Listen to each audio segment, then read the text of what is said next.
Vamos a dar comienzo a esta conferencia de clausura en la que tenemos, yo creo que la suerte de contar con el profesor Juan Arana. En el folleto que nos han dado con el Congreso, pues viene una moderada parte de su extenso currículo.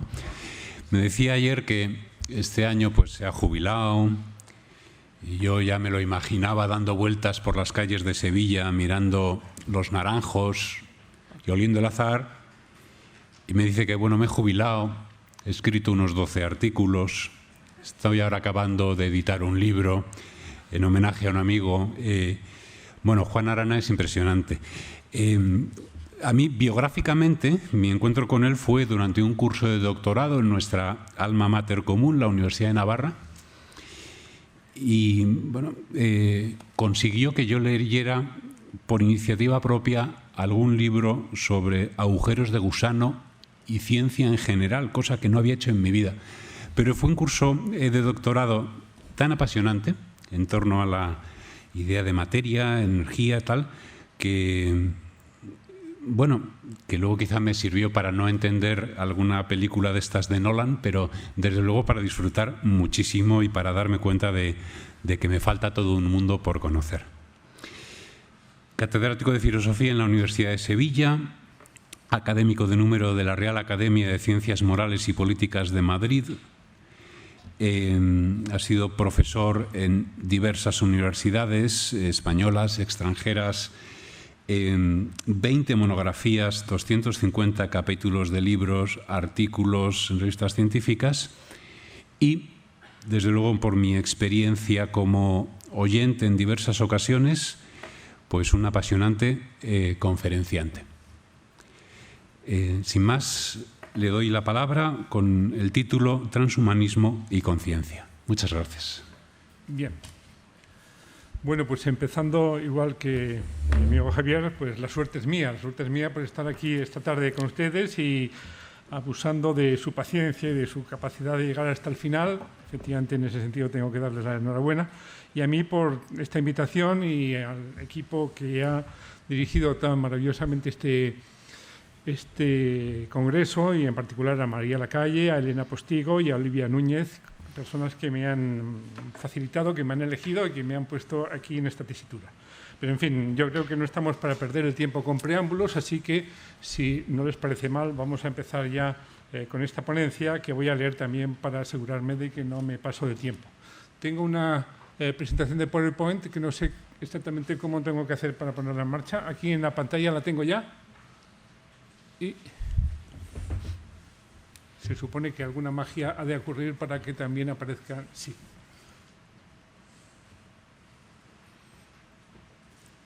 ¿Empiezo o...? Empieza si quieres, sí. No, es como... No, es que si empiezo en esta, después no va a estar nunca. Vale. Vamos a esperar a que esté el PowerPoint, sin ánimo de meter presión. Ahí estamos. Perfecto, bien. Bueno, pues allá vamos. El tema es transhumanismo y conciencia. Empezaré diciéndoles que algo he leído y oído sobre transhumanismo, especialmente estos días, claro. Sus promesas, sus argumentos, sus peligros y sus amenazas. Distanciándome un poco de la marea de opiniones y datos y procurando evitar contaminaciones emocionales, la impresión global que he sacado es la de un pandemonium. Tanto se dice a favor y sobre todo en contra, tanto se insta a favorecer su advenimiento o con mayor frecuencia a evitar la catástrofe que para muchos representa, que uno no sabe muy bien a qué carta quedarse. Sin duda, mi perspectiva es parcial, puesto que cuando me invitan a participar en un encuentro sobre este asunto, la mayor parte de las voces que escucho van a la contra, con matices que varían desde la razonada condena hasta el apocalíptico anuncio de una época oscura con rasgos del Mordor del Señor de los Anillos. Se insta al ciudadano a oponerse con todas sus fuerzas a lo que se valora como un peligro mortal. Supongo que de asistir a congresos de otro signo, a los cuales yo no soy invitado, habría escuchado voces que nada tendrían que ver con los lamentos de Casandra. Imagino que la atmósfera allí será eufórica porque sus partidarios, lejos de presentar el transhumanismo como una distopía, ni siquiera condescienden a considerarlo una utopía, puesto que lo conciben más bien como una realidad ya inminente y que se va a imponer con la fuerza de un tsunami. Los marxismos de finales del XIX y comienzos del XX reivindicaban que su socialismo no era utópico, sino científico. Con ellos, con el marxismo en este sentido, concuerda el nuevo movimiento, porque se presenta como heraldo de lo que la ciencia y la tecnología van a depararnos. La diferencia es que ahora se ha perdido el acento mesiánico que tanto predominaba antaño. La revolución que se anuncia no exigirá de sus promotores sacrificios sin cuento o que unas cuantas generaciones se inmolen en el altar del porvenir.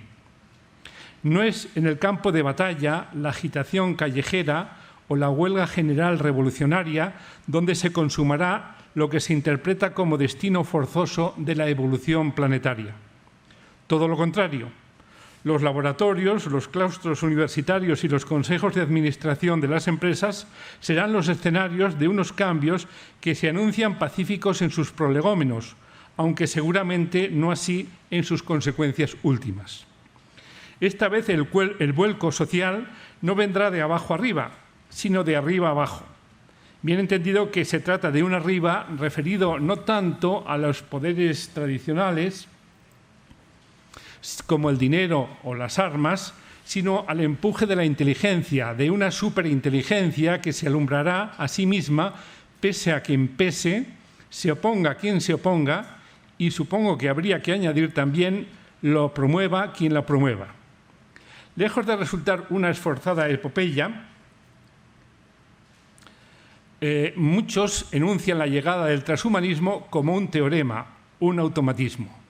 Si fuera así, estaríamos realmente ante el final de la historia y no cuando Fukuyama lo pregonó. La única revolución estaría precisamente en el desarrollo de los preludios, que es donde supuestamente nos encontramos ahora mismo.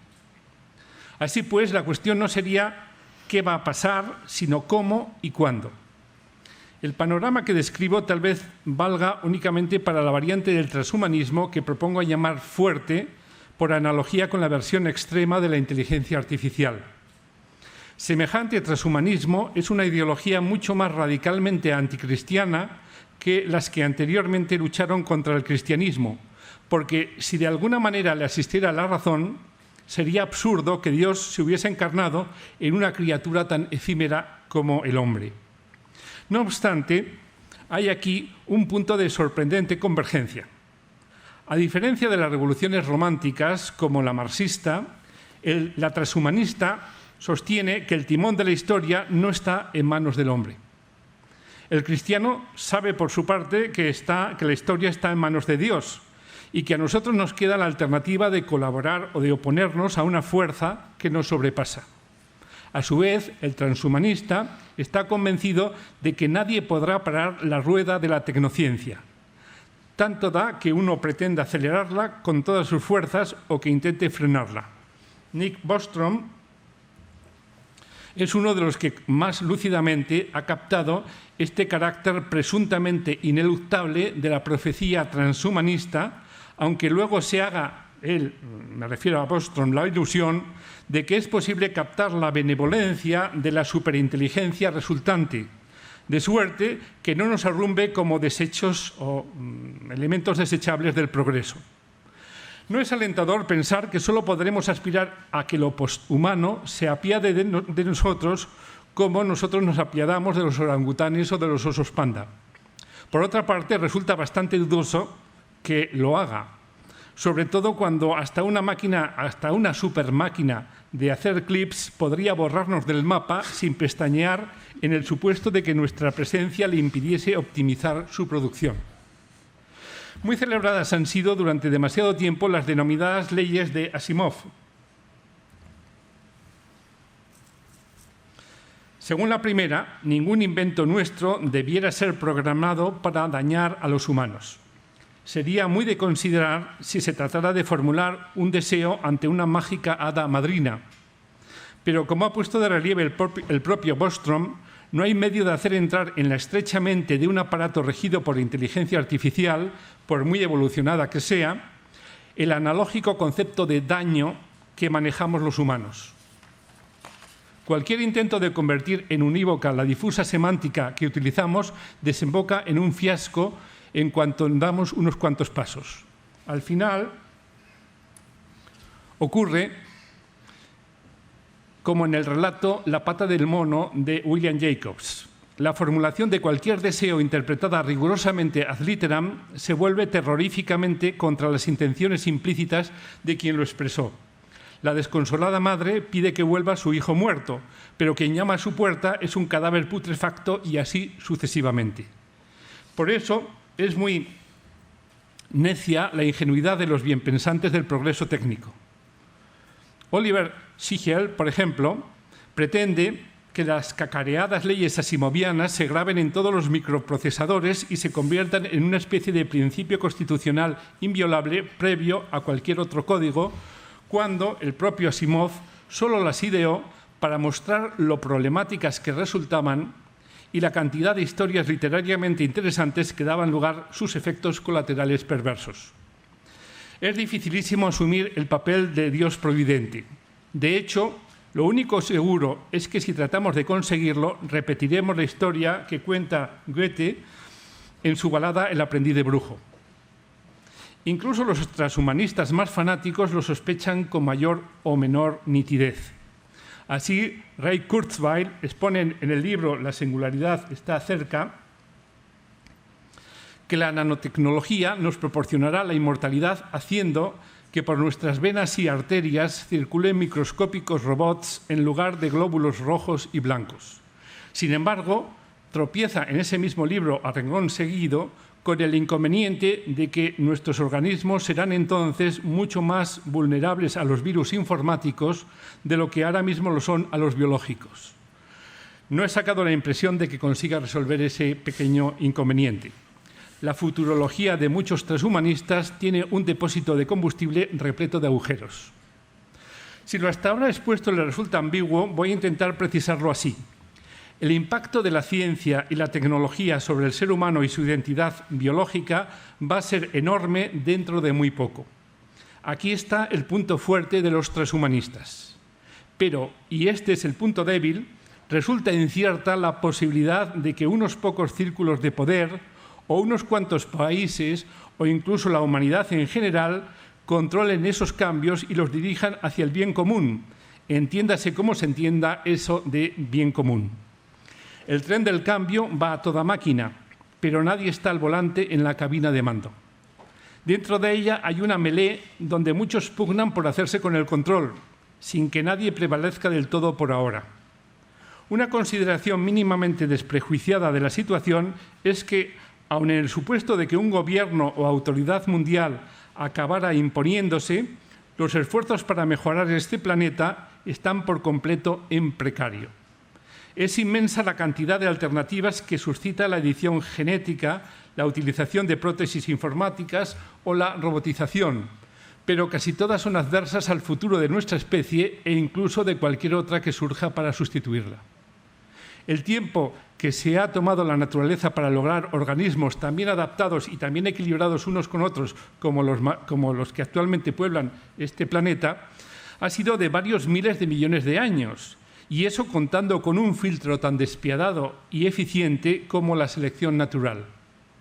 En agudo contraste, el destacado exponente del transhumanismo Kurzweil, del que acabamos de citar, pretende trascender la biología en un plazo suficientemente breve como para que él mismo alcance la inmortalidad, a pesar de estar ya en la tercera edad y padecer diabetes. Desde luego es el colmo del optimismo, por no decir de la ceguera. Podría comentar la letra pequeña y examinar los peligros e inverosimilitudes que encierran los proyectos transhumanistas. Pero esto es algo que ya se ha hecho repetidas veces y particularmente y con particular, de alguna manera, digamos, penetración en este encuentro. Considero bastante atinadas las objeciones de los críticos en general. Más cuestionable, por no decir completamente inverosímil, es la idea de accionar un interruptor y parar el experimento.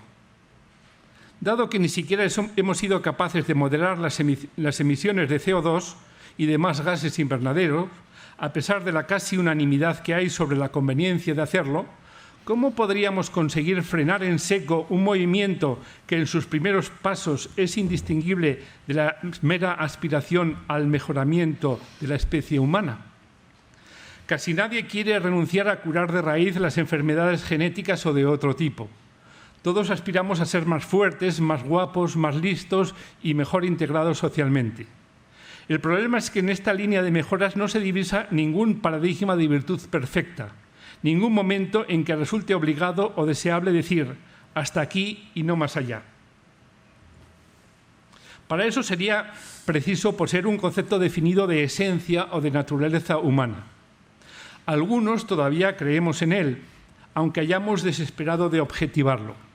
Pero la mayoría abriga al respecto vehementes dudas y en el colectivo filosófico domina el propósito de abandonar semejante concepto. Por consiguiente, la situación se ha vuelto aporética.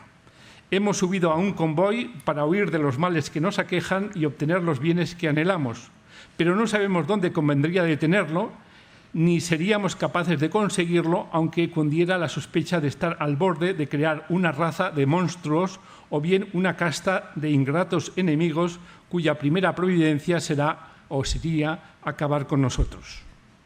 Supongo que a estas alturas ya está claro que el transhumanismo fuerte no goza de mis complacencias. Pero la situación es suficientemente compleja como para desvirtuar cualquier oposición dicotómica entre ellos y nosotros. En primer lugar, resulta poco grato definirse como un anti. Sería preferible encontrar una identidad que vaya más allá del rechazar algo o alguien. Por otro lado, en el campo de los oponentes al transhumanismo están confluyendo corrientes de pensamiento y actitudes políticas que hasta ayer mismo discrepaban prácticamente en todo. Perdonen la vulgaridad de la expresión, pero se diría que el colectivo de los críticos, más que formar un frente unido, se ha convertido en una especie de jaula de grillos. Por ahí se afirma seriamente que la cuestión del transhumanismo va a dar un vuelco a las vigentes divisiones partidistas. Según algunos expertos, según algunos expertos, lo de izquierdas y derechas, progresistas y conservadores, incluso materialistas y espiritualistas, va a quedar trasnochado. Laurent Alexandre defiende que la confrontación entre bioconservadores y transhumanistas presidirá todo el debate político e ideológico en lo que queda de siglo. Probablemente será así, aunque a estas alturas de la historia las polarizaciones maniqueas tienen algo de infantil. No va a quedar otro remedio que afinar y buscar entre todos equilibrios y soluciones menos simplistas. A mi juicio, la opción bioconservadora, que es la que en primera aproximación más me cuadra, adolece de un voluntarismo un tanto bisoño. Antes de proseguir, he de reconocer que también yo he incurrido en este mismo defecto, pero ahora considero que es un error por varios motivos. Resulta escasamente productivo apelar al sentido moral de la gente y planear la batalla como si se tratara exclusivamente de un desafío ético o, si se quiere, de una historia de buenos y malos. Contraponer el interés general al particular y los derechos del futuro a los del presente pueden inspirar gestos simbólicos y despertar el altruismo de los jóvenes, pero la movilización subsiguiente tiene corto recorrido cuando topa con los intereses particulares y las urgencias del día a día. Si yo o alguien próximo a mí padecemos la desgracia de tener un hijo discapacitado o una enfermedad degenerativa, sería heroico que votásemos, a pesar de todo, por la detención de programas de investigación que nos dan alguna esperanza de solución. Aunque lo más probable sea que las cosas se tuerzan, la falta de alternativas nos animará a apostar por intentarlo, sobre todo si pensamos que serán otros los que paguen las consecuencias del fracaso. Escucharemos a quienes magnifiquen el posible provecho y minimicen el presunto riesgo. Esto vale para todos. Por lo que se refiere a la izquierda convencional, va a tener serios problemas de adaptación a la futura coyuntura. Por tradición, la izquierda ha luchado para alumbrar nuevos tiempos y dejar atrás un pasado de opresión, pero ahora encuentra que quienes enarbolan la bandera del progreso son los tecnócratas y los capitalistas, de suerte que se ve a sí misma en la tesitura de pasar a engrosar la reacción. Allí, en la reacción, no será bienvenida por los reaccionarios de siempre, hasta tal punto que algunos de ellos se pasarán al bando opuesto por puro afán de ir contracorriente. Transcurrirán lustros, si no decenios, antes de que se asiente el mapa sociopolítico y es de temer que entonces ya será demasiado tarde para condicionar significativamente el proceso en un sentido u otro. Estas consideraciones tal vez resulten un tanto especulativas. No obstante, hay indicios tangibles de que los procesos de modificación de la identidad humana ya en marcha difícilmente serán detenidos. Que apunten en las direcciones propugnadas por las diversas corrientes transhumanistas ya es otro caso. Pero hay precedentes de procesos que guardan cierta semejanza con este y no ha habido forma de pararlos. Los más ilustrativos y recientes son los del desarrollo del armamento nuclear y las técnicas de edición genética. No entraré en detalles, pero en ambos casos concernían a cuestiones que afectaban al futuro de la humanidad, y con los dos han resultado inoperantes los esfuerzos tanto para serenar el desarrollo teórico como para controlar la tecnología resultante. Con respecto al átomo, la carrera armamentística durante la Segunda Guerra Mundial y la Guerra Fría impidieron que la ciudadanía tuviera arte ni parte en el negocio, pero los sabios atómicos, que sí desempeñaron un papel importante, nada hicieron por conjurar la amenaza, salvo honrosas excepciones como la de Isidor Isaac Rabi en Estados Unidos, Max Born en Gran Bretaña y tal vez, no es del todo seguro, Werner Heisenberg en Alemania. Y todo ello a pesar del pregonado pacifismo de los más eminentes como Albert Einstein. El ejemplo más revelador y dramático es el de Robert Oppenheimer, quien solo se opuso al desarrollo de la superbomba de hidrógeno hasta que le mostraron un procedimiento que le pareció, entre comillas, bonito. Por eso se le atribuye un así llamado principio de Oppenheimer, según el cual cualquier proyecto técnico-científico interesante se acaba llevando a cabo sin que importen los costes involucrados o los peligros devengados. Paralelamente, cuando la intervención en el genoma de microorganismos, plantas, animales y humanos empezó a ser posible por el descubrimiento del ADN recombinante, una asamblea de grandes científicos reunida en Asilomar propuso limitar, de acuerdo con ciertos parámetros, la práctica de mezclar genes de diversas especies, acuerdo que solo de un modo muy laxo fue respetado. 30 años después aparecieron técnicas mucho más poderosas, como la CRISPR-Cas9, y se convocó una reunión homóloga en Washington, que fue incapaz de acordar una moratoria comparable y decidió permitir que prosiguieran los ensayos de edición genética con embriones humanos, siempre que se evitara usarlos para provocar embarazos. Muy pronto, como es sabido por todos, el investigador chino He Jiankui desafió a bombo y platillo dichas recomendaciones fabricando los primeros seres humanos a la carta. Se ha echado tierra al asunto y puesto sordina al contencioso, pero sería muy ingenuo pensar que no se va a seguir avanzando en esta dirección tan aprisa como se pueda. Los conservacionistas han querido contraponer al principio de Oppenheimer el así llamado rito de Asilomar, que reza: no todo lo que es técnicamente posible ha de ser éticamente aceptable. Resulta difícil concebir mayor obviedad, pero la pregunta es: ¿conseguirán los que lo lanzan vencer la sordera del planeta antes de quedarse completamente afónicos? Mucho temo que no. Es demasiado fuerte el impulso prometeico de llevar hasta el fin nuestras capacidades sin pararnos a medir sus consecuencias. No pretendo por ello que dejemos de firmar manifiestos, acudir a manifestaciones y ejercer una intensa militancia política en favor de lo que a todas luces es prudente y razonable. Defiendo, en cambio, que todo eso no basta y que tampoco deberíamos conformarnos con apelar a la ética porque hay demasiado disenso sobre lo que unos y otros consideran bueno y justo. Muchos actores relevantes no admiten otros límites que los legales y bastantes ni siquiera esos. Además, la globalización permite burlar con facilidad las leyes deslocalizando la actividad. Si en este país se prohíbe determinado experimento, entonces traslado el laboratorio o la propia empresa a otra ubicación más permisiva. Como mínimo, haría falta una legislación común para todo el planeta y otorgar suficiente poder coercitivo a la instancia judicial que la aplique. Sin embargo, tanto las Naciones Unidas como el Tribunal de la Haya son lastimosamente incompetentes para todo lo que tiene que ver con el mejoramiento o con la edición genética. Lo cual es lacerante porque no podemos esperar a mañana ni a pasado mañana para conseguirlo. Tendría que haber sido para hoy o incluso mejor para ayer. Aunque el hombre corriente sabe en términos generales qué es lo correcto y qué no, lo percibe de un modo intuitivo y afectivo, no razonado. Su conocimiento también adolece de una vaguedad que naufraga en cuanto hay que entrar en detalles y distingos.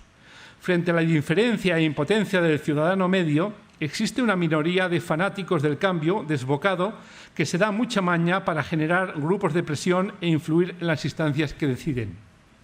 Este núcleo de activistas ha transferido a la tecnociencia los sentimientos que usualmente se reservan a la religión. Alexandre lo describe así, cito: «El evangelio de los transhumanistas se esparce como la pólvora, encadena conversiones con mucha más rapidez de la que el evangelio cristiano había podido hacer al comienzo de nuestra era. La religión transhumanista podría imponer su ley en unas décadas, sus apóstoles ya son, de hecho, los nuevos amos del mundo». Fin de la cita. No creo que sea para tanto, ni mucho menos, pero estas palabras describen acertadamente el acento soteriológico del movimiento. Muchos desconfían de esta fiebre misticoide, pero a falta de nada mejor para dar respuesta a las grandes preguntas de la existencia, acaban prestándoles apoyo. Por eso me parece imperioso someter al Tribunal de la Razón tanto entusiasmo y tanta vehemencia. En otras palabras, pretendo advertir que para superar la inercia que ya se ha establecido y oponerse con eficacia al entusiasmo semirreligioso de los que a todo lo fían a la llegada de lo transhumano, hay que poner en juego algo más firme que un buenismo sin nervio o una ética sin consistencia. Solo si conseguimos vencer la presente desmoralización y restablecer nuestra fe en nosotros mismos, tendremos arrestos suficientes para defendernos con eficacia. Trataré de ir al meollo del asunto esbozando sobre la marcha una antropología de urgencia. Si el transhumanismo consigue encandilar los espíritus es porque plantea una problemática muy seria que cala hondo en las aspiraciones humanas.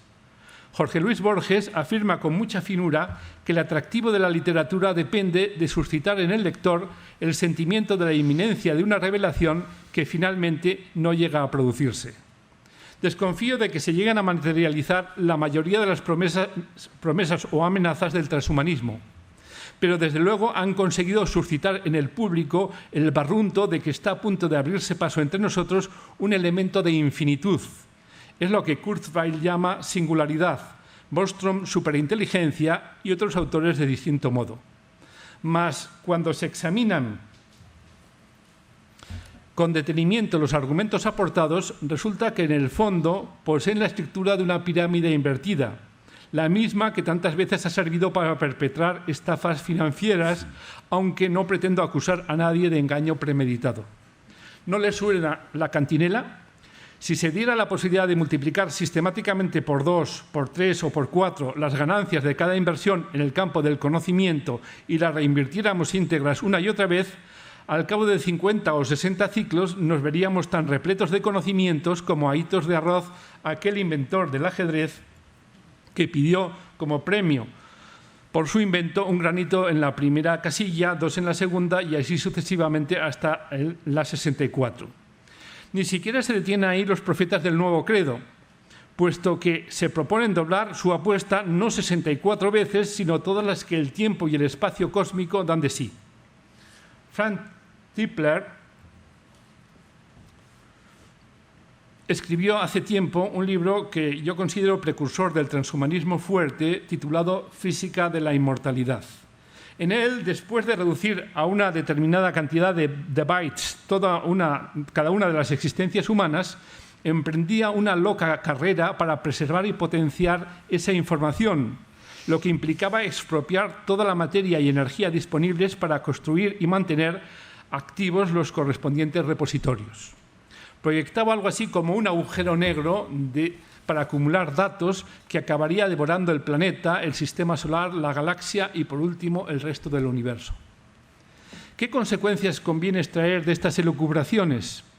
Es natural que se dispare hasta límites inimaginables el coste de una actividad asimilable a la divinización.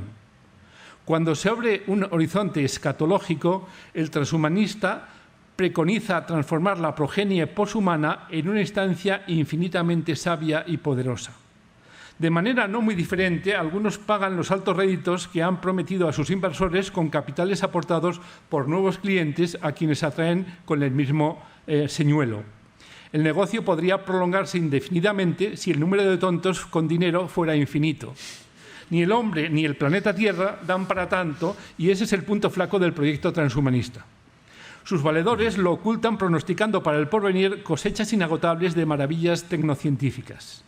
Si los que montan chiringuitos financieros consiguieran persuadir a sus víctimas de que, en lugar de doblar la apuesta al cabo de un año, aceptaran la promesa de centuplicarlo, no al cabo de un año, sino al cabo de 20, como son las promesas que usualmente hacen los transhumanistas, podrían acabar sus días en palacios de oro y marfil y no en prisiones de alta seguridad. En realidad, la suerte de esta clase de desafíos depende de la cantidad y duración de la fe que suscitan. Los transhumanistas apelan a 4 factores para apuntalarla: la biología molecular, la robótica, la nanotecnología y las ciencias de la computación. La biología molecular no deja de ser una caja de sorpresas que en cualquier momento se puede convertir en una caja de Pandora, como ya nos ha ocurrido últimamente con el SARS-CoV-2. Los progresos en robótica están siendo mucho más lentos y costosos de lo que sus promotores aseguraron en su momento, de manera que los grupos inversores más avispados están abandonando este tipo de negocio, como hizo Google al vender en 2017 su filial robótica Boston Dynamics al multimillonario japonés Masayoshi Son. La nanotecnología avanza ciertamente con rapidez, pero todavía le queda un larguísimo camino por recorrer y, por desgracia, su susceptibilidad a virus y ataques informáticos, así como el peligro de que los usuarios sean infectados por entes microscópicos con aptitudes autorreproductivas, los convierte en una amenaza potencial tan grave o más que la proveniente del frente biológico. Las ciencias computacionales son las que mejor secundan hasta el momento las esperanzas de los adheridos a la nueva fe, gracias a la insólita persistencia de la ley de Moore. Desde hace 50 años, la potencia de cálculo ha aumentado y su coste disminuido a un ritmo exponencial. Pero han surgido serias dudas de que esta desmesura pueda mantenerse durante mucho tiempo. La confianza del mismo Moore, que formuló la dichosa ley, flaqueó en 2010 e Intel, principal protagonista o fabricante de microprocesadores, solo la alarga su vigencia hasta el año 2023, es decir, hasta dentro de bien poco. Al parecer, los procesadores de 7 nanómetros tienen el tamaño mínimo alcanzable y, según el jefe de desarrollo de la firma, Simon Vinyals, cito, estamos muy cerca de los límites físicos y químicos posibles. Fin de la cita. En resumidas cuentas, la pretensión de adornar la raza humana o la poshumana con los atributos propios de la divinidad están condenadas al fracaso según cualquier presupuesto razonable que merezca ser tenido en cuenta. Queda por decidir si al menos es alcanzable la meta del superhombre. En el supuesto de que lo sea, habría que averiguar si tal superhombre seguirá siendo humano en algún sentido, así como si tendrá hacia nosotros, hacia los simplemente humanos, una actitud amistosa u hostil. Llevar la discusión a este terreno supone un recorte drástico de las ambiciones de muchos transhumanistas. También corta las alas a las pretensiones revolucionarias del movimiento, porque al fin y al cabo, en ciertos aspectos, esperanza de vida, energía disponible per cápita, capacidad de comunicación y desplazamiento, etc., ya somos superhombres en comparación con nuestros abuelos. Bien es verdad que si atendemos a otras cualidades, por ejemplo, coraje, laboriosidad, capacidad de sufrimiento, más bien nos estamos degradando a infrahombres frente a ellos. Dejando eso a un lado, es tolerable suponer que seguirá aumentando la esperanza de vida y la capacidad de comunicación. Más dudoso es que lo haga la cantidad de desplazamientos o la energía disponible per cápita, aunque es de esperar que sepamos administrar mejor unos y otra y que encontremos fórmulas para encarrilar el problema ecológico. Por tanto, no es descabellado anticipar que los que nos sucedan serán, en comparación con nosotros, superhombres, o por lo menos superhombrecitos. Lo problemático es que sean hijos o nietos nuestros en sentido biológico. Parco consuelo sería alegar que en todo caso serán posthumanos. Al fin y al cabo, tampoco nosotros nos consideramos postsimiescos. Es innecesario apelar a la ciencia ficción para arriesgar pronósticos al respecto. No parece que la amenaza más directa a la persistencia de las ideas de paternidad y maternidad venga por el lado de los cyborgs o de los robocops. Las dificultades para conectar lo biológico con lo robótico y lo electrónico son demasiado grandes para que por ahí vaya a abrirse una línea de progreso indefinido. Marvin Minsky, santón de la inteligencia artificial fuerte, que por su reciente fallecimiento tampoco logró avistar la tierra prometida por el transhumanismo, una especie de Moisés de los nuevos tiempos en ese sentido, ya advertía que los sistemas genéticos no fueron diseñados para soportar un mantenimiento a muy largo plazo. Las promesas o amenazas de relevo vienen más bien por otro lado, la creación de superordenadores autosuficientes y la modificación del genoma humano mediante edición genética hasta el punto de que nuestros retoños se vuelvan irreconocibles y superen las barreras que separan las especies.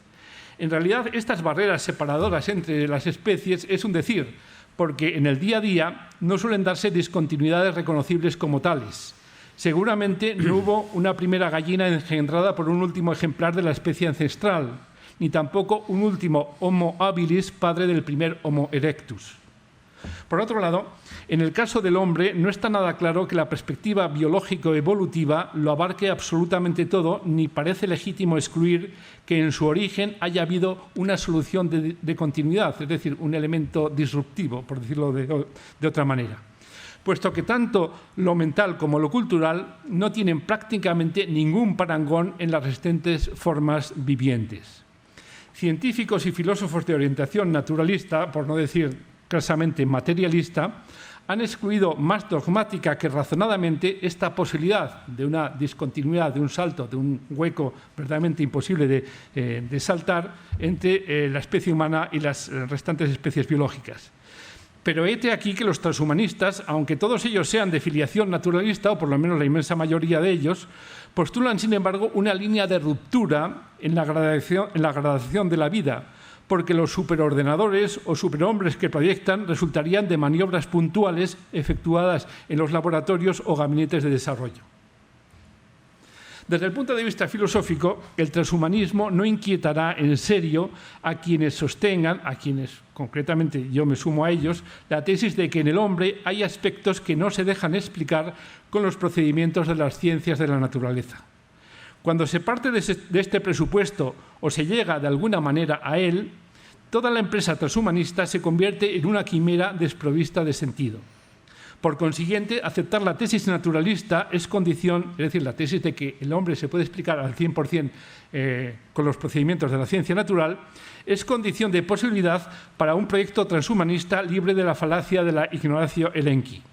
Se trata, al fin y al cabo, de despiezar la realidad humana para primero igualarla y después superarla con ayuda de la biología molecular o de otros medios.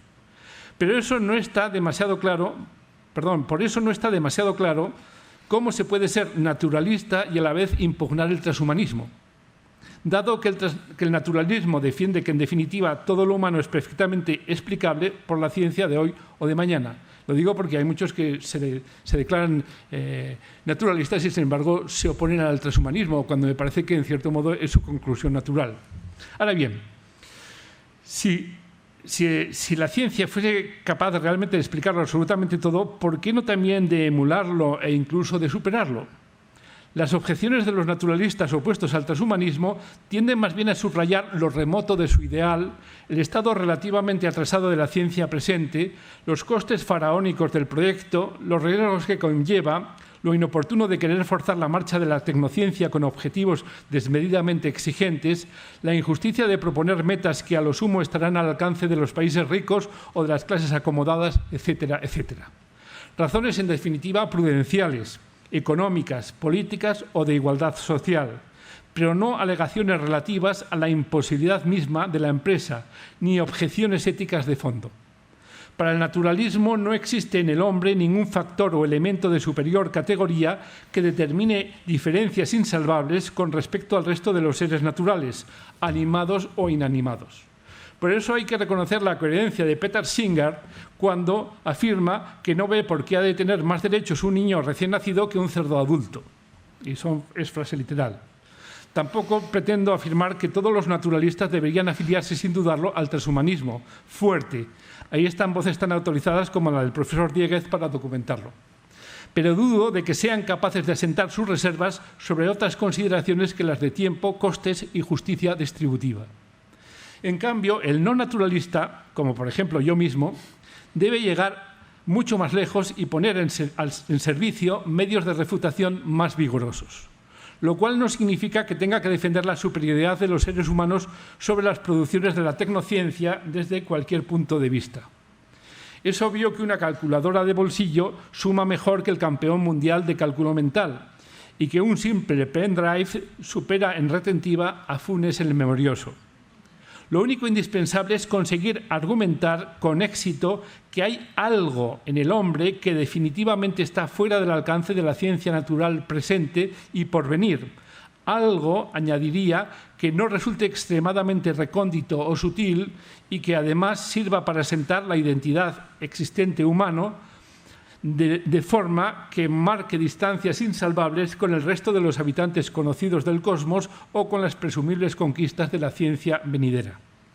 Muchos críticos se apresurarán a objetar que quiero resucitar la, según ellos, trasnochada idea de esencia y aplicarla al hombre, otorgándole de paso connotaciones místicas.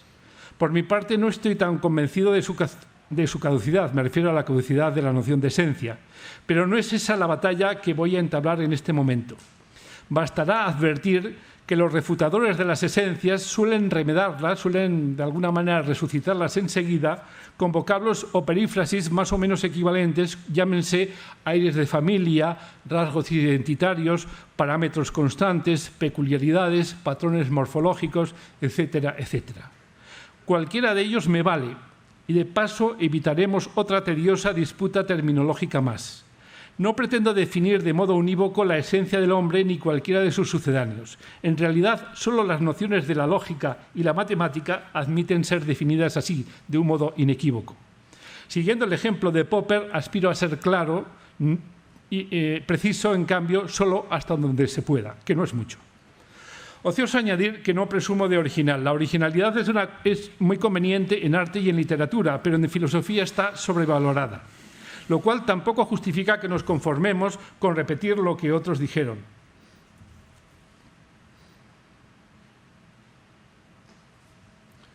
Por ejemplo, discrepo de los que asientan la especificidad irrepetible del hombre en la razón, el entendimiento, la voluntad o incluso la afectividad.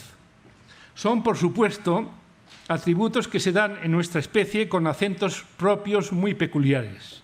Sin embargo, encuentro que los demás vivientes y muchos artefactos técnicos poseen características que están al menos lejanamente emparentadas con las nuestras. Por ello, hay base suficiente para alentar la comparación, la explicación y, llegado el caso, quizá la suplantación. No tendría sentido siquiera formular el reto del test de Turing si las máquinas no fuesen de alguna manera racionales. A veces incluso yo diría que lo son demasiado.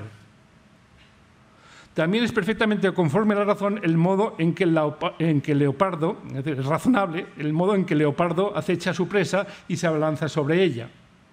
Para convencerse de que los animales tienen afectos, basta con mirar a la mamá tigresa dando lengüetazos a sus cachorros. ¿Quién podría dudar de que hay algo parecido a la voluntad en la tenaz persecución que efectúa una manada de lobos hambrientos? Y cualquiera que tenga un perro percibe que hay cantidad de cosas que éste entiende. Podríamos, sin embargo, matizar que animales y cosas no razonan, entienden, quieren o sienten como nosotros. aceptaré con gusto que se me acuse de racista en este sentido. Sostengo que la raza humana es diferente. De paso advierto que este es el punto sobre el que gravita todo mi alegato. No soy vitalista ni veo objeciones de principio para intentar una naturalización completa de animales y plantas. Pero en el caso del hombre, la naturalización, esto es la explicación científico-natural, se estanca porque hay en él algo que lo impide. Algo que no es de índole sustantiva, sino adjetiva. Sacamos de los pies de la física y de la biología no cuando razonamos, sino al razonar conscientemente. No cuando entendemos, sino al entender conscientemente. No cuando queremos, sino al querer conscientemente. No cuando percibimos o sentimos, sino única y exclusivamente al sentir o percibir, una vez más, conscientemente. Se me ha replicado que también las máquinas y los animales pueden ser conscientes e incluso autoconscientes, por lo menos las que son suficientemente complejas o los que están suficientemente evolucionados. Puede que sea así si se otorga a la palabra conciencia un alcance meramente cognitivo. Como uno solo es consciente de lo que sabe, parece que cualquiera que sepa ya es consciente. Pero en tal caso la palabra consciente sería un mero pleonasmo. Sé esto y aquello, ergo soy consciente de esto y aquello. Miro a mi imagen en el espejo, luego soy autoconsciente, etc. Sin embargo, la palabra conciencia también tiene, según el diccionario de la Real Academia, otras connotaciones. Resulta que la pregonada autoconciencia de algunos robots consiste en mover una de sus piezas según cierto patrón, identificar en el campo visual de la cámara dosada qué objeto se mueve con idéntica pauta. Como se meta por medio un imitador, puede producirse una escisión de la personalidad de la máquina. Lo que distancia la genuina conciencia de la meramente sucedánea es que esta última requiere un segundo acto suplementario de conocimiento, mientras que la conciencia cabal, es decir, hace falta, por decirlo así, primero ver el espejo y después suponer que lo que ve en el espejo soy yo. Mientras que la conciencia cabal, en ella un solo y único acto otorga conocimiento y concomitantemente conciencia. Por eso la conciencia es algo adjetivo y no presupone dualismo de ningún tipo. Solo hay en el hombre una única sustancia, la cual sabe como las demás sustancias, pero además sabe que sabe, sin necesidad de desdoblarse, de mirar a ningún espejo, de reduplicarse, ni de que sobre ella se pose una especie de lengua de fuego. Sencillamente, de algún modo, se ha vuelto autotransparente. Es capaz de referir así todo lo que le ocurre en la medida, claro, que persista su conciencia, porque no es obligado que lo haga. Podemos decir, parafraseando a Churchill, él lo refería a la acción de fumar, dejar de ser consciente es lo más fácil del mundo, constantemente lo estamos haciendo. ¿Cómo sé que animales y los supercomputadoras carecen de genuina conciencia? Bueno, pues la verdad es que no lo sé. Tampoco poseo una evidencia incontrovertible de que todos y cada uno de ustedes la tengan. Solo estoy apodícticamente seguro de la mía y conjeturo que cada uno de ustedes lo está de la suya. Por supuesto que tanto ustedes como yo nos arriesgamos a apostar que también acompaña a cualquier interlocutor capaz de sostener con nosotros una breve charla personal. Para todo lo referente a las conciencias ajenas estamos obligados a juzgar por analogía. Podría tal vez desarrollarse un, digamos así, test de Descartes para evaluar no solo que algo piensa como atestigua el test de Turing, sino que además piensa conscientemente. A priori, tener un sistema nervioso muy desarrollado o una circuitería electrónica de primer nivel no garantiza, aunque por supuesto tampoco estorba, la emergencia de la conciencia. El cerebro o la red neuronal sirven tan solo para sostener la conexión de la conciencia con el mundo, evidenciar su presencia, facilitar la comunicación con otras conciencias y extraer de ella el máximo provecho. Por lo demás, quién sabe, a lo mejor son conscientes hasta las piedras, aunque no haya forma de comunicarse con ellas ni por lo tanto de comprobarlo. Como carecen de boca para hablar y de orejas para escuchar, su hipotética conciencia se vería constreñida a efectuar un monólogo solipsista, eso sí, muy metafísico. Tampoco los vivientes no humanos, chimpancés incluidos, han dado hasta el momento signos inequívocos de la autotransparencia requerida para tener una conciencia como la humana. Independientemente de quién la tiene y quién no, lo único que afirmo categóricamente es que la conciencia misma no es explicable por la ciencia pasada, presente ni futura. Ni por tanto es naturalizable, ni por tanto es incluible en la agenda de un proyecto transhumanista. ¿Por qué lo aseguro con tanto aplomo? Porque la ciencia es objetiva, o sea, trabaja con objetividades, conceptos, experimentos, evidencias, pruebas, teoremas, teorías, productos mentales que se muestran sin dobleces ni dobles fondos. Esa misma objetividad de la ciencia, entendida como producto y no como acción de los seres humanos, que los seres humanos llevan a cabo, impide que sus contenidos vuelvan sobre sí para contemplarse de reojo. Ni siquiera les permite conceptuar objetivamente la experiencia de ser conscientes de sí.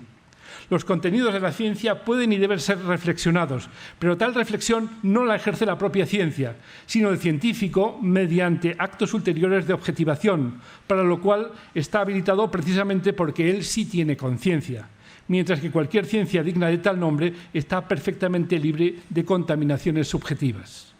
La conciencia, en cuanto conciencia, no forma parte de los contenidos de la ciencia precisamente porque constituye su primera condición de posibilidad. Es la conciencia la que da lugar a la ciencia y no al revés. La conciencia, ya lo he dicho, es algo adjetivo, no es sustantivo y no tiene nada que ver con una segunda sustancia, llamémosla espiritual, sobrepuesta a otra previa, digámosla corpórea. No. La conciencia es en el hombre algo accidental.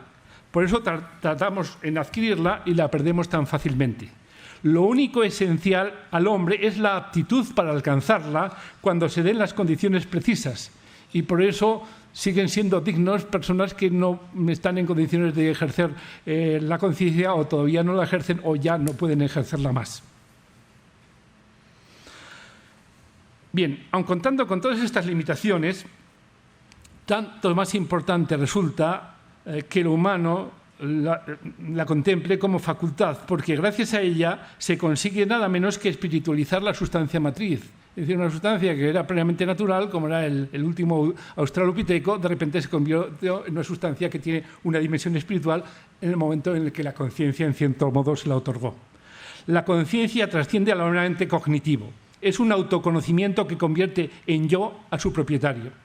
Su ejercicio permite que el sujeto en cuestión tome posesión de sí, adquiera ese autodominio que llamamos libertad, aunque no es indispensable que sea pleno. Este tipo de libertad es el único que lo es incondicionadamente y tiene poco que ver con otras formas de pseudo-libertad con las que tanto se han fantaseado desde Hobbes hasta Dennett. La conciencia permite que en el terreno mismo del objetivo aflore lo subjetivo, pero no para perderse en una narcisista contemplación de su propia excelsitud, sino tan solo como concomitante añadido que dignifica y eleva lo que de por sí era mera cosa. Se diría entonces que el yo humano paga el precio de la alta dignidad que porta a través de su insuperable dependencia. No es un yo absoluto, ni tampoco un yo subsistente. Es el yo con minúscula de un cuerpo, está sometido a todas las hipotecas de la materia, precisa de la actividad neuronal y de delicados equilibrios fisiológicos para que su presencia se mantenga. En todo su recorrido vital sigue estando al servicio del organismo que cualifica. Realiza un constante ejercicio de funambulismo en orden a superar todas las mediaciones físicas que la atenazan y abrir el horizonte ético de la libre disposición de sí. Entiéndase que la libertad no es atributo de la conciencia, pertenece a la sustancia que la aporta, en nuestro caso, al todo orgánico y consciente que somos. La conciencia, en otras palabras, es lo que nos hace libres, convirtiéndonos de un solo golpe, a través de un solo y mismo acto, en sujetos de conocimiento y sujetos de acción moral voluntaria. El dualismo interaccionista que tantos dolores de cabeza ha causado a las cabezas pensantes de todas las épocas no solo es un error, es un planteamiento vicioso que abandona lo corpóreo en brazos del determinismo físico, abonando el terreno del materialismo clásico y del naturalismo, que es su versión renovada. A pesar de lo enrevesado de mi discurso, pretendo haberme mantenido lejos del terreno especulativo. Como filósofo soy más bien empirista, pero gracias, entre otros, a Agustín de Hipona y a René Descartes, hemos aprendido que la presencia dentro de nosotros de un elemento subjetivo es una evidencia empírica incontrovertible. Merced, entre otros, a Leibniz, sabemos que dicho elemento es radicalmente refractario al tipo de explicación objetiva que proporciona la ciencia natural. y este es un obstáculo que el transhumanismo nunca podrá superar en la misma medida que continúe ateniéndose a los recursos de la física, la química o la biología. Enunciándolo del modo más tajante y menos matizado posible, la conciencia es y seguirá siendo para la ciencia un factum irrecusable y un misterio inabordable, por la sencilla razón de que no es posible construir sujetos utilizando objetos como materia prima. A modo de experimento mental, podríamos conjeturar que llegaremos a ser capaces de reconstruir molécula a molécula todo el sistema nervioso humano. También que conseguiremos incrementar por medio de ingeniería genética la eficacia de los circuitos neuronales, la agudeza de los órganos sensitivos y la robustez de la constitución psicosomática. Y que así lograremos fabricar no ya homúnculos como Paracelso, sino portentosos engendros como el Dr. Frankenstein. Pero en tales supuestos la criatura resultante genere conciencia es algo tan incierto como resolver el enigma de por qué la tenemos los humanos. La perspectiva teológica seguramente podría aportar alguna luz al respecto, pero aquí tengo que ceñirme a la filosófica. Y la filosofía, al igual que la ciencia, se ve obligada a declarar en esta tesitura lo mismo que Dubois-Reymond: ignoramus et ignorabimus. En cambio, sí sabemos perfectamente ahora mismo cómo cegar las ignotas fuerzas de la conciencia, idiotizando las mentes o descerebrando los cuerpos.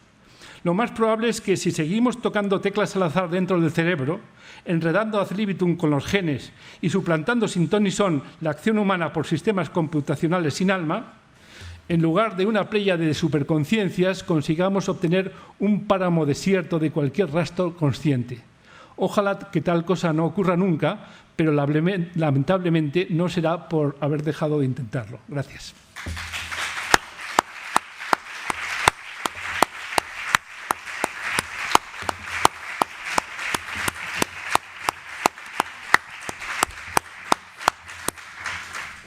Más que medido. Excelente.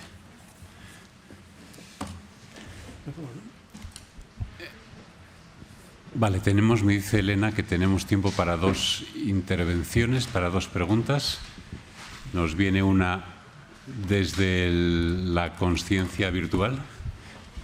Sí, desde casa nos han hecho 2 preguntas. La primera de ellas es de la hermana Verónica y dice: viendo que tenemos encima el transhumanismo, ¿dónde piensa que debemos hacer nuestra lucha ante esta nueva propuesta religiosa que se ve tan aberrante?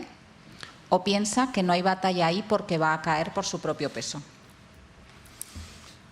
Sí, yo pienso que efectivamente el transhumanismo fuerte, es decir, la esperanza o la voluntad de crear entes que superen al hombre en lo que es más propio de él y lo que de alguna manera está detrás de sus más importantes prestaciones, creo que es un barco que hace agua y que eso no se va a poder conseguir.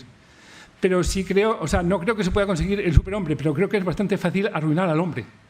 Es decir, y en ese sentido, digamos que nuestra lucha no es contra el transhumanismo, nuestra lucha sería por la supervivencia del hombre.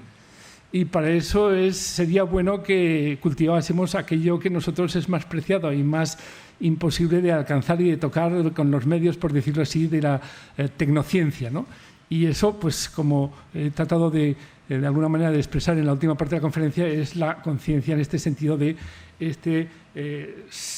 volvernos sobre nosotros mismos para hacernos dueños de nosotros mismos, no al 100% obviamente, puesto que es solamente como una especie de cúspide del ser humano que todavía está sometido a todos los condicionamientos y a todas las leyes de la naturaleza, el que de alguna manera saca la cabeza por encima, y ese sacar la cabeza por encima es lo que tenemos que tratar de conseguir. O sea, estamos más o menos como la persona que que su barco ha naufragado y que está tratando de mantener la cabeza fuera del agua. Eso creo que es lo que tendríamos que hacer fundamentalmente todos nosotros.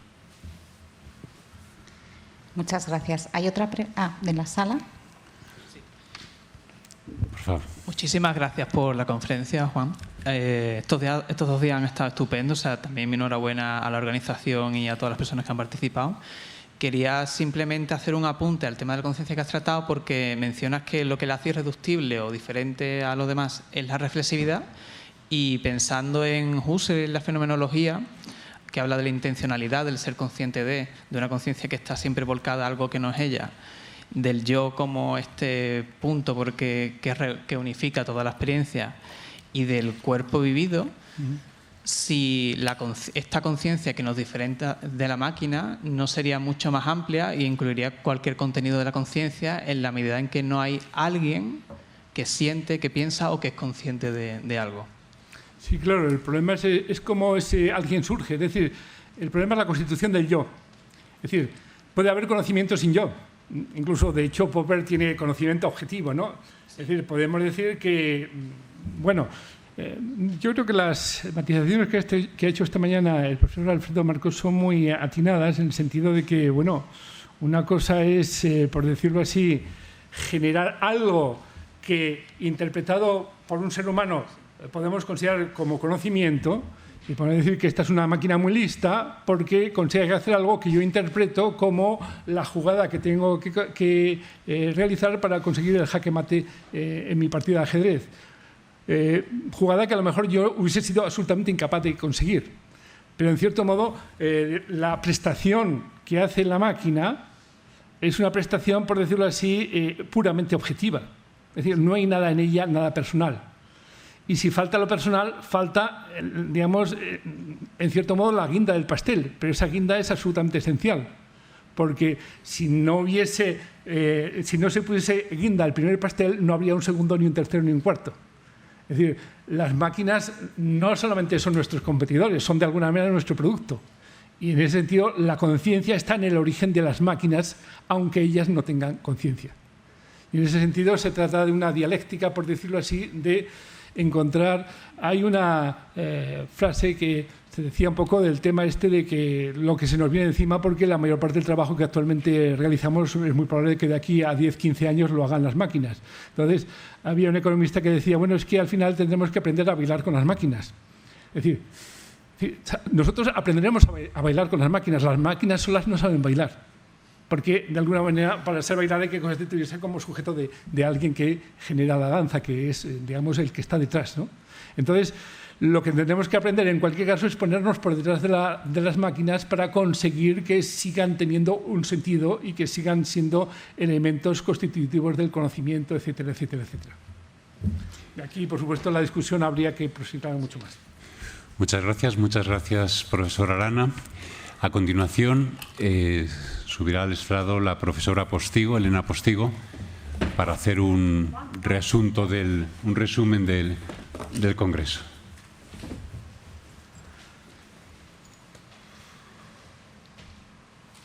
Muchísimas gracias.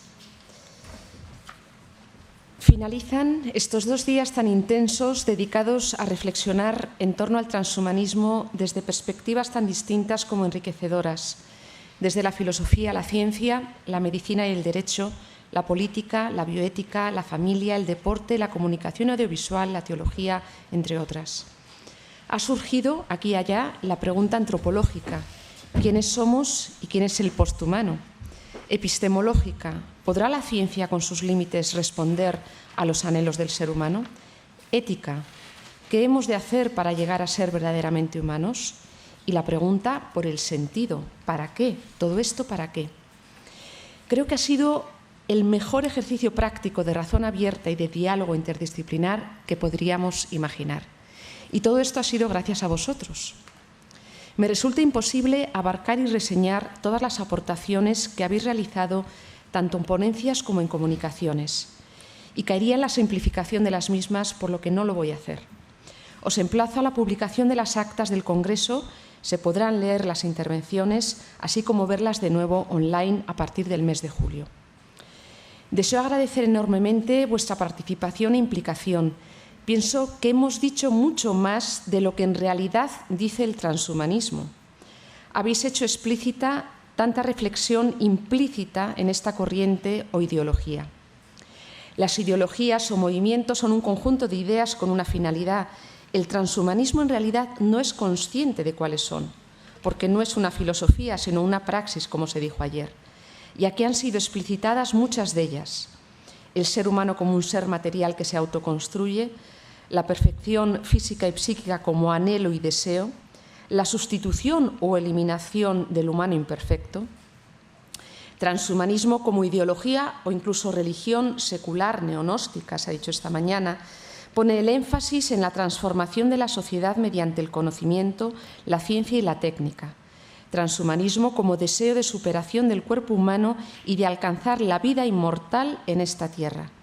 Este deseo de inmortalismo denota, velis nolis, la nostalgia de infinito de la que han hablado filósofos y artistas a lo largo de la historia de la humanidad. No es en absoluto un humanismo posmoderno laico, como ellos mismos se definen, sino más bien, a mi modo de ver, como ya escribí en 2009, un antihumanismo que ofrece engañosamente unos fines deseables para la especie humana, pero que en el momento de su realización práctica pasa por la eliminación de lo humano para llegar al posthumano más perfecto. De este modo, elimina como algo que carece de valor a la persona vulnerable y frágil.